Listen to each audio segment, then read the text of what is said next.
3주째인데 여러분의 가정과 가족들 또 큰 은혜의 한 주간 되길 주 이름으로 소망합니다. 저는 혼자 운전하면서 지방을 좀 많이 다니는 편인데 지난 주간도 좀 멀리 갔다 왔습니다. 근데 우리가 다 운전하다 보면 때론 생각 밖에 길이 잘 뚫려서 아주 잘 나갈 때가 있죠. 그러다가 또 어느 시점에 가면 전혀 뜻밖의 여기는 밀릴 때가 아닌데 갑자기 정체돼서 상당히 오랫동안 차가 못 갈 때도 있습니다. 이것을 보면서 이렇게 정체되거나 혹은 잘 나간 이것이 우리 인생도 마찬가지다 이렇게 생각합니다. 우리 인생도 늘 그렇게 좋은 때만 있는 것이 아니라 때론 생각 밖에 잘 나갈 때가 있는가 하면 아주 작은 일에 하나 걸려가지고 상당히 오랜 기간 애쓰고 수고하며 힘든 적이 있죠. 그래서 저는 생각하기를 마치 우리가 잘 나갈 때는 막 어깨에 날개 단 것처럼 그렇게 행복하지만 사실 어려울 때는 굉장히 이거 어떻게 살아가나 할 때가 상당히 많을 겁니다. 비록 저만 그런 것이 아니라 아마 우리 모두 마찬가지일 거예요. 그래서 저는 이렇게 생각합니다. 인생은 내가 사는 것이 아니라 하나님이 살게 하시는 거다. 내가 뭐 운전을 하고 내가 이 길을 가면 내비를 보면서 이 길을 가면 낫겠지 하지만 그러나 결국에는 인생이라는 것은 내가 사는 것이 아니라 그분이 살게 하시는 겁니다. 전 여러분 그렇게 믿고 사셔야 합니다. 내가 산다고 생각하니까 실패가 너무 큰 거죠. 내가 산다고 생각하니까 때로는 힘들면 견디기 힘든 거죠. 요새 어디를 보아도 세상이 제대로 돌아가는 세상 같지는 않습니다. 도대체 언제부터 우리 조국 대한민국이 이렇게 망가졌는지 또 이렇게 어렵게 됐는지 또 정상이 아닌 그런 일상을 우리가 살고 있습니다. 이스라엘 백성이 가나안 땅에 들어가기 위해서 애굽 땅에서 나왔을 때 그들은 너무너무 행복했습니다. 430년 동안 종살이하다가 이제 해방이 됐으니까 너무 행복한 거죠. 그들은 모세를 앞세우고 하나님을 찬송하면서 그들은 애굽 땅에서 출발했습니다. 저같이 장정만 60명, 아이까지 혹은 잡초까지 하면 한 300만 명이 출애굽하면서 모두가 다 입을 열어서 하나님을 찬송했습니다. 근데 조금 가다 보니까 뒤에서 애굽의 군대가 쫓아옵니다. 앞에는 호위가 가로막았습니다. 진퇴양난이지요. 그들이 이제는 죽는 길밖에 없다. 이제 더 이상 갈 곳도 없고 죽어야 한다 생각하니까 지금까지 하나님을 찬송하던 그 입을 가지고 뭐 하냐 하면 다시 하나님을 비방하면서 금방 찬송하던 그들이 하나님을 비방하고 모세를 비방하면서 애굽으로 돌아가자라고 그들이 소리쳤습니다. 그러나 사실 이렇게 어려운 때에도 피할 길이 있었습니다. 여러분과 저에게 살아가는 삶이 힘들어도 하나님이 다 피할 길을 예비하실 겁니다.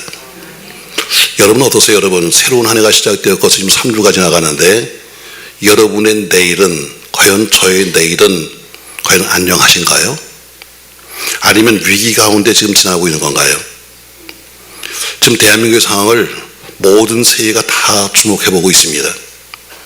마치 물 만난 망둥이처럼 한쪽에서는 소리를 치고 난리 법석을 치고 있는데 또 다른 쪽에서는 늘 그래왔듯이 목숨을 내걸고 편 가르기를 하고 있습니다.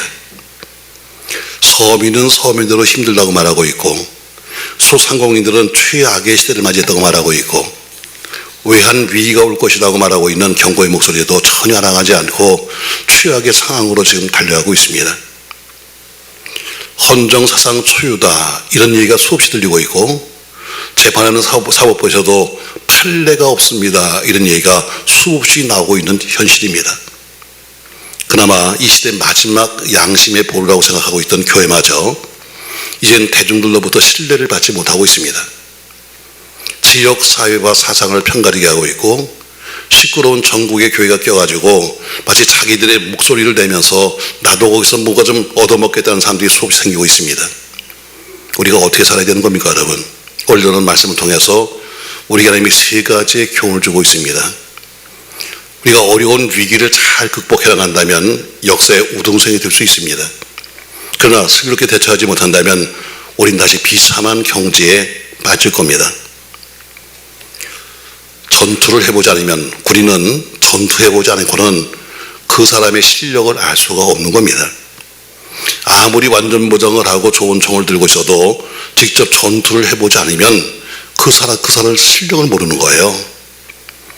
교회도 마찬가지로 교회도 평안할 때, 모든 것이 다 풍성할 때는 모든 교인이 다 참신자요, 모든 교인이 다 은혜 성도 같지만, 교회가 어려움을 당할 때 비로소 그 교회에 그 사람이 진짜 신자인지 아니면 가짜 신자인지를 알 수 있는 것처럼, 세계 사람들은 이 위기 속에서 대한민국이 어떻게 대처할 것인가 주목하고 있습니다.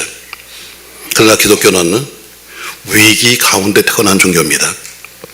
위기를 잘 극복하여 축복으로 변화시키는 것이 바로 기독교입니다. 사람들이 어려움을 당하면 보통 한 세 가지 정도 모습이 나타나더라고요. 첫 번째 보면은 어떤 일이 생기면 모든 걸 다 그냥 단정지어 버립니다. 이건 안 돼, 이건 돼 단정시키는 냉소주의자가 있는가 하면, 일이 생기면 희망을 잃어버리고 그냥 될 대로 되세요 하는 체념주의자도 있고, 어떤 사람은 완전히 자기를 포기해버린 자포자기형도 있습니다. 그러나 신앙인은 냉소주의자도 아니고 체념주의자도 아니고 자기를 포기하는 절망적인 사람도 아닙니다. 어떤 어려움이 논할지라도 우리는 다시 하나님과 더불어 계획을 세우고 그 계획이 이루어지도록 끊임없이 달려가는 것이 바로 신앙인이요 기독교인입니다. 전 여러분 어려움을 잘 이겨내는 신앙한다운 모습이 여러분과 저에게 그리고 교회 속에 이 나라 이민족이 있길 주의 이름으로 축복합니다. 저를 본문해 보니까 우리는 전 세 가지 말씀을 하려고 그래요. 오늘 우리가 잘 아는 말씀 11서 12장 2절에 보니까 이렇게 말합니다. 믿음의 주여 또 온전케 하시는 예수를 바라보자. 자, 우리가 어려운 때입니다. 그럼 어려운 때일수록 어떻게 할 것이냐? 어려운 때일수록 우리는 예수를 바라봐라. 여러분, 예수를 바라본다는 것은 뭡니까 여러분? 희망을 잃지 말라는 얘기입니다. 어려울 때일수록 희망을 잃지 마십시오. 어려울 때일수록 예수를 통해서 희망을 찾으십시오. 희망만 찾을 수 있다면 모든 것을 다 찾는 겁니다. 믿음의 주여 온전케 하신 예수를 바라보자. 이 얘기는 다시 말하면 예수를 통해서 희망을 가지라는 이야기입니다. 왜냐하면 예수님은 죽은 자의 하나님이 아니라 산 자의 하나님이십니다. 또 요한복음 14장 6절에 보니까 주님 직접 말씀하시기를 내가 곧 길이요 진리요 생명이다 그렇게 말씀하셨습니다. 나로 말미암지 않고는 아버지께로 올 자가 없다. 얘기는 결국 나의 장래를 인도하시는 희망의 주인공이 누구냐? 예수님이라는 뜻입니다. 우리 조국 대한민국 과거에 가장 세상에서 가난했던 나라, 모이기만 하면 서로 인사가 뭐냐면 아이고 죽겠어, 아이고 못 살겠네, 이게 과거의 우리나라의 인사입니다. 근데 이 나라에 복음이 들어왔습니다. 언젠가부터 아침 새벽부터 뭐 잘 살아보자고 하더니 결국에는 잘 살게 된 나라. 우리가 다시 예수의 이름으로 희망을 노래하면 반드시 그 희망과 소망대로 될 줄로 믿습니다. 예수의 이름으로 희망을 노래하면 그 희망대로 소망대로 하나님이 만드시는 겁니다. 여러분, 기가 막힌 우리 현실들을 보시죠. 여러분, 이 현실 속에서 우리가 어떻게 살아야 될 것인가. 그래서 중요한 것은 지금까지 어려웠던 경우에도 하나님 길을 인도해 주셨다. 지금까지 어떻게보다 훨씬 더 힘든 때도 우리에게 많았지만 그러나 하나님이 우리를 버리지 않으셨다. 그래서 우리는 희망이 있습니다. 지금까지 수많은 어려움 속에서도 하나님이 여기까지 인도하셨다는 지나간 역사와 우리의 승리의 삶을 살기 때문에 우리는 오늘 예수를 통해서 뭘 봐야 한다? 희망을 봐야 한다. 저 여러분, 예수님 통해서 세상은 희망이 없어도 예수를 통해서 희망을 바라보는 여러분과 제가 되기를 주님의 이름으로 축복합니다. 우리가 다시 예수 이름으로 희망을 노래하면 반드시 그 희망과 소망대로 될 줄로 믿습니다. 두 번째, 어려울 때일수록 뭐 해야 될 것인가? 오늘 믿음의 주여 또 온전케 하시는 예수를 바라보라 하는 것처럼 어려울 때일수록 어렵기 때문에 우리는 더 큰 믿음이 필요합니다. 좋을 때는 좋은 대로, 나쁜 때는 나쁜 대로, 그처럼 우리가 더 어렵다면 더 큰 믿음을 가져야 합니다.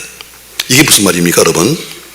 자, 믿음의 주 되신 예수님을 믿을 때 모든 어려움을 극복할 수 있다는 이야기입니다. 시편 70편 5절에 보면은 시편 기자는 이렇게 노래하고 있습니다. 주 여호와여, 주는 나의 소망이시요 내가 어릴 때부터 신뢰하니시다. 이렇게 고백하고 있어요.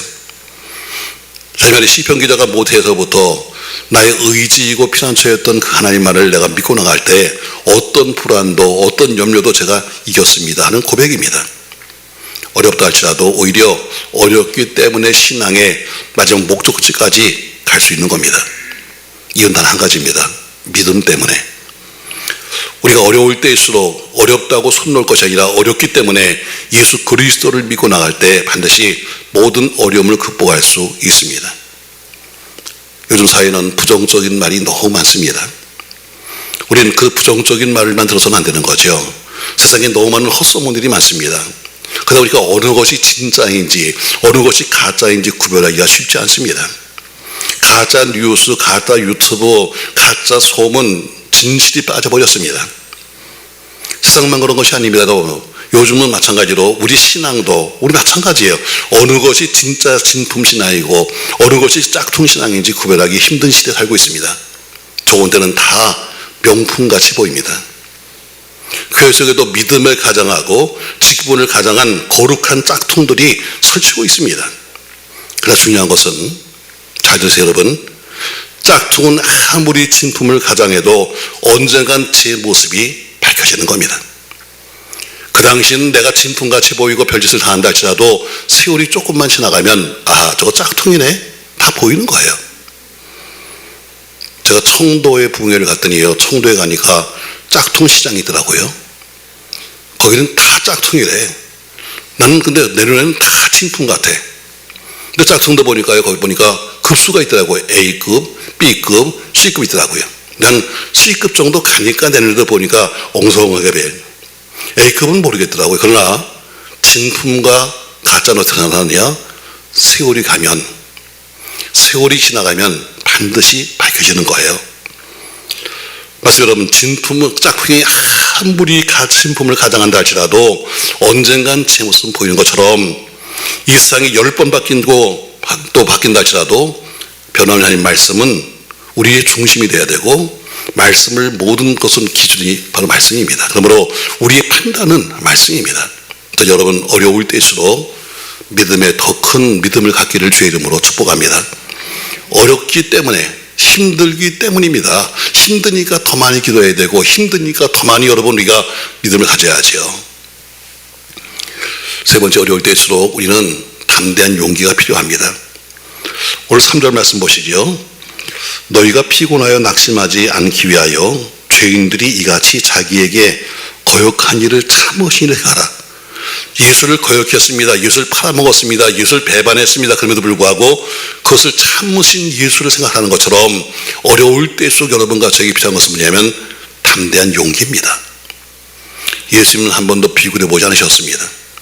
그렇게 남들이 욕하고 그렇게 남들이 돌을 들고 치려고 해도 예수님은 도망가지 않으셨습니다.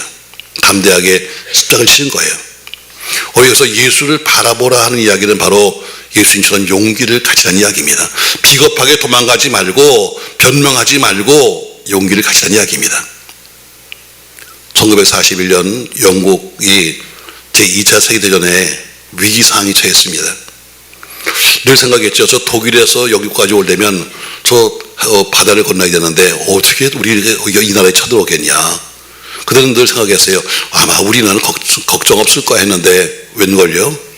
거기서부터 비행기가 뜨더니 와서 영국을 강타하는 겁니다. 런던이 불바다가 되고 말았습니다. 이때 윈스턴 처칠경이 대국민 담화를 발표했습니다. 그는 이렇게 말했습니다. 난 이 나라를 위해서 바칠 것은 오직 피와 눈물과 땀밖에 없습니다. 내가 이 조국을 위해서 바칠 수 있는 것은 피와 눈물과 땀밖에 없습니다. 피는 용기의 심벌입니다. 땀은 정성의 상징입니다. 눈물은 근면의 표시입니다. 다시 말해 영국 국민들이요 런던 시가지는 다 불바다가 되었을지라도 용기를 잃지 말고 일어납시다고 했던 연설문처럼 우리는 지금 위기 상황 속에 있습니다. 다수의 삼성 소리에 몰려다닐 것이 아니고 다수가 부른다고 쫓아다닐 것이 아니라 피를 쏟고 눈물을 흘릴 각오를 하면서 우리는 다시 올바른 나라를 세워가야 되는 겁니다. 사랑하는 성도 여러분, 지금 방종하기 쉬운 때입니다. 이렇게 나라는 막 어려운데 그래도 지금 또 어때요? 연휴까지 막 겹치기 시작하니까 얼마나 행복해. 아유 또 어딜 놀러 갈까? 또 어디를 쉬러 갈까 아마 그러실 겁니다, 여러분. 그렇다면 믿음을 잃어버리기에 딱 좋은 때입니다. 이 난장판 같은 때에 명절에 긴 요류가 시작되었습니다. 여러분, 모이기 힘들다고 그렇게 서로 이야기하면서 저 뉴스 보세요. 그냥 모이면 어때요? 우리 힘들어요. 무슨 살기 힘들어요. 무슨 부도에 말하는데 참 신기한 거는 그래도 겨울 레저는 가야 한다. 아이고 지금 너무 힘들어하면서도 스킨 타러 가야 된다. 또 당장 카드를 긁고 어때요? 활보라도 해외여행 가야 한다. 이런 시대에 살고 있습니다, 여러분. 저는 여러분 스키를 타거나 해외여행 가는 거 잘못됐다는 건 아닙니다. 우리 현재와 현실을 제대로 파악하자는 겁니다. 어렵습니다, 여러분. 그러나 반드시 명심할 것은 이 나라, 이 민족, 대한민국, 하나님의 교회들은 반드시 회복될 겁니다. 저는 그걸 확신합니다. 하나님의 교회가 있는 한, 여러분과 제가 존재하는 한, 지금도 기도원에서 남 모르게 기도하는 사람들이 있는 한, 이 나라의 민족은 결코 망하지 않습니다. 다만 할 것은 뭐예요? 오늘 믿음의 주에 온전케 하신 예수를 바라보는 것처럼 힘들기 때문에 우리는 희망을 잃지 말아야 합니다. 여러분 내일 좋아질 거예요. 오늘 좀 어렵지만 조금만 참으시죠. 여러분 내일은 나아질 겁니다. 언제 우리 정치하는 사람이 우리 살려준 적이 있나요, 여러분? 뭐 몇몇 재벌들이 우리 살려준 적이 있나요? 아니요, 하나님이 살리셨습니다. 하나님이 말씀하십니다. 너 어려울 때일수록 날 바라봐. 한 것처럼 결국 어려울 때일수록 희망의 끈을 놓지 말아야 합니다. 힘들 때일수록 여러분 희망의 찬송을 부르십시오. 어려울 때일수록 더 큰 믿음을 가지십시오. 어렵기 때문에 더 큰 믿음이 필요합니다. 어려울 때일수록 담대한 용기가 필요합니다. 그렇게 예수를 잡아주기로 했지만 예수님 도망가지 않았습니다. 무슨 환경 때문에 뭐 형편 때문에가 아니라 예수님은 그 길을 가신 겁니다. 여러분 그게 십자가의 길이 쉽겠습니까, 여러분? 우리 예수님도 아셨습니다. 이게 얼마나 힘든 일인지 아셨습니다.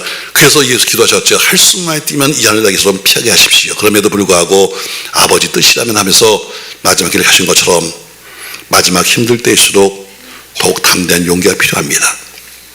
사랑하는 성도 여러분, 어려워도 조금만 참으십시다. 제가 여러분들에게 이야기하나요? 요새는 좀 들어간가 모르겠습니다만 가끔 가다 보면은 뭐 교인들끼리 카톡을 주고받습니다. 요새 뭐 일반적으로 하는 거니까. 그러나 카톡 다 주고받는 거 좋지만 뭐 어디 갑시다. 뭐 어디 무슨 뭐 하러 갑시다. 이거 하지 마십시오, 여러분. 뭐 이번에 미국에서 온 사람 얘기다 보니까 미국도 바이든 뭐 그 다음에 트럼프 때문에 쪼개진 교회 많더라고요.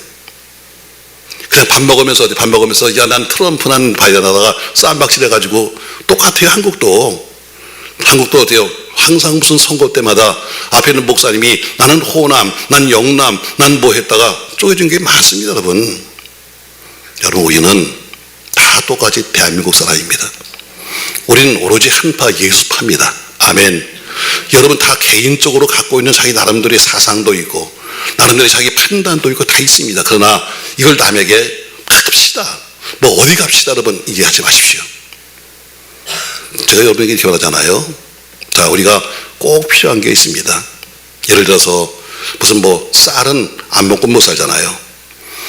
이왕 쌀을 살려면 교인 집에서 사는 것이 좋습니다. 어차피 쌀을 사는 거는데. 그러나 사실 교회에 오는 것도 여러분 부담스럽잖아요. 안 그래요? 참 감사해요, 여러분. 난 부담스러울 것 같은데. 주일날 오는 것도 부담스럽고 오면 꼭 헌금방에 돌 수 있어서 부담스럽고 그렇다고 그냥 빈손 들고 갈 수도 없고 부담스럽습니다, 사실. 그런데 어떻게 또 오니까 어떤 사람이 아이고 집사님 할렐루야 이것 좀 팔아줘 그러면 부담 될까 안 될까? 더 되지. 안 갈 수도 없고 갈 수도 없고 참 힘들지. 여러분 그 짓 하지 말라는 거예요. 교회는 그런 데가 아닙니다. 여기 왔으면 그냥 예수 이야기 듣고 예수 말 하다가 그리고 가면 되는 거지. 여기서 무슨 정치적으로 무슨 어디를 가자. 여러분 좋아하시면 촛불 가세요. 뭐 여러분 태극기 가십시오. 그러나 혼자 가세요. 카톡에서 뿅 해서 보니까 갑자기 무슨 어디를 가자 뭐 이런 얘기 하지 말고. 왜? 이게 교회를 깨트리는 거예요. 분명히 말하면 우리는 여러분 우리 모두가 다 나름대로의 다 생각도 있고 배운 것도 있고 다름은 자기 각적이 다 있어요. 그러나 교회는 그걸 표시하는 데가 아닙니다. 교회는 신앙을 말하는 곳이고 천국을 가자는 것이지, 여기서 우리가 모여가지고 힘을 만들어서 무슨 뭐 하자는 데가 아닙니다. 우리는 여기서 분명히 말합니다. 어려울 때일수록 예수를 통해서 뭐 갖자? 희망을 갖자. 어려울 때일수록 예수를 통해서 더 큰 믿음을 갖자. 어려울 때일수록 예수님을 통해서 그분 가신 담대한 용기를 갖자. 모두 어려움을 이겨내고 모두가 승리의 내일을 바라보면서 하나님께 영광을 돌리는 그런 한 주간 되시기를 예수님의 이름으로 축복합니다.